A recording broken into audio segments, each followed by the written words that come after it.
February 26th, 1959.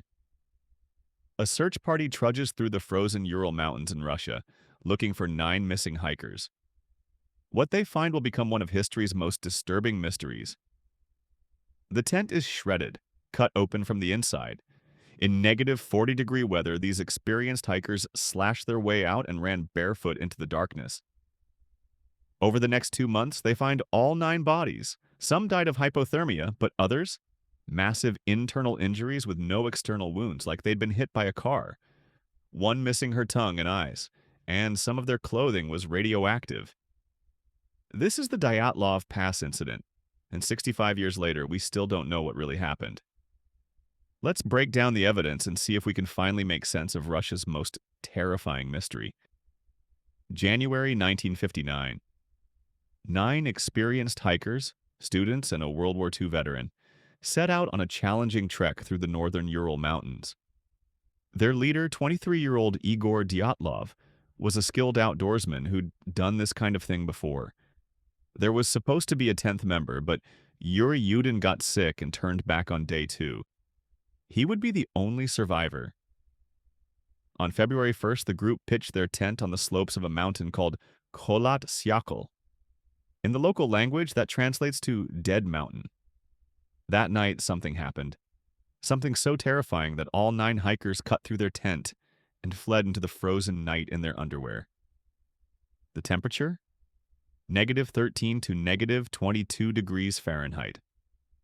None of them would survive. When they didn't return by mid-February, search parties were sent out. On February 26th, they found the tent on the mountainside, partially collapsed and buried in snow. Inside, boots were neatly lined up, warm clothes folded, supplies untouched. But the tent had been slashed open from the inside, long, deliberate cuts. Footprints led down the slope, 8 or 9 sets, some barefoot, some in socks. Walking calmly in a line, no signs of anyone or anything else. A mile downhill, near a cedar tree, they found the first 2 bodies, both in their underwear, lying near a small fire. The tree showed signs someone had climbed it with their bare hands, breaking branches up to 15 feet high. Over the next few days, 3 more bodies were found between the tree and the tent, all apparently trying to crawl back to shelter, all dead from hypothermia. But 4 hikers were still missing. 2 months later, in May, they found the final 4 buried under 12 feet of snow in a ravine.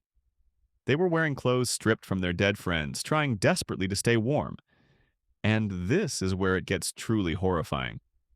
Lyudmila Dubinina was missing her tongue, eyes, and part of her upper lip.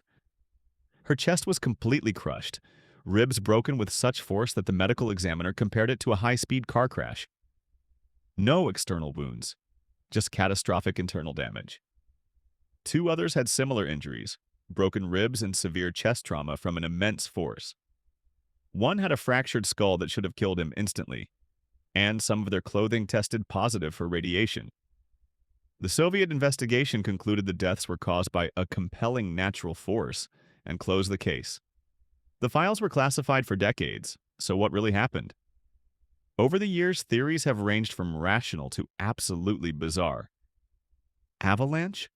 The official Russian explanation. A small slab avalanche hit the tent, causing panic and injuries. But experienced hikers would know avalanche risks, and there was no debris found.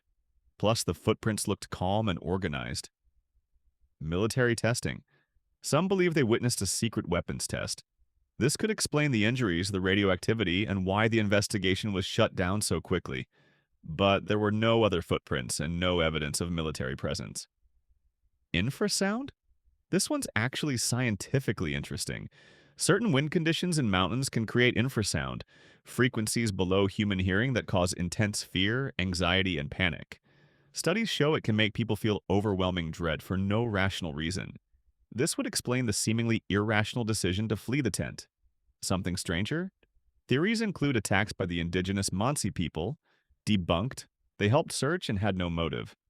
A Yeti, no evidence whatsoever, or government experiments, pure speculation. So, what probably happened? In 2021, Swiss scientists published research using computer modeling and modern avalanche science. Their findings are fascinating. They discovered that a rare type of delayed slab avalanche could have occurred hours after the hikers went to sleep. The group had dug into the slope to level their tent, which destabilized the snow above them. This type of avalanche, a sudden, forceful slab of compacted snow, could cause exactly the internal injuries found on the victims without significant external trauma. Think of it as a massive pressure wave. Here's what likely happened. Late at night, either a small avalanche, collapsing snow, or extreme winds hit the tent. Some hikers were injured immediately, possibly the skull and chest trauma. In the chaos and darkness, they made a split-second decision: cut through the tent and evacuate. They walked calmly down to the forest where they could build a fire and shelter, planning to return for supplies once it was safe. But in negative 20-degree weather, wearing almost nothing, time was their enemy. They built a fire at the cedar tree. 2 men climbed it, possibly trying to see the tent or get dry branches. They succumbed to hypothermia first. 3 others tried to return to the tent for supplies. They didn't make it, dying of exposure along the way. The final 4, including those already injured, moved to a ravine and dug a snow den for shelter. They took clothes from their dead friends to survive. But either another collapse, a snow bridge giving way, or accumulated snow weight crushed their shelter, causing the final devastating injuries. The radioactivity? One member worked with radioactive materials. Contamination transferred when others wore his clothes. The missing tongue and eyes, the body was face down in a stream for 2 months. Decomposition and scavenging by small animals easily explains this. The Dyatlov Pass Incident probably wasn't a grand conspiracy or supernatural event. It was a tragic cascade of bad luck, bad timing, and the brutal power of nature. But the reason it still haunts us? These were experienced, prepared people who did everything right. And still, in a matter of minutes, everything went catastrophically wrong. We'll never know exactly what they were thinking as they cut through that tent. We'll never know what they saw or heard in those final moments. And maybe that uncertainty, that small sliver of doubt, is what keeps us searching for answers 65 years later. 9 people went into those mountains. None came back. Rest in peace, Igor Dyatlov and the Dyatlov Group. Your story won't be forgotten. What do you think happened on Dead Mountain? Let me know in the comments. If you want to see more mysteries like this, hit subscribe. And remember, nature always deserves respect.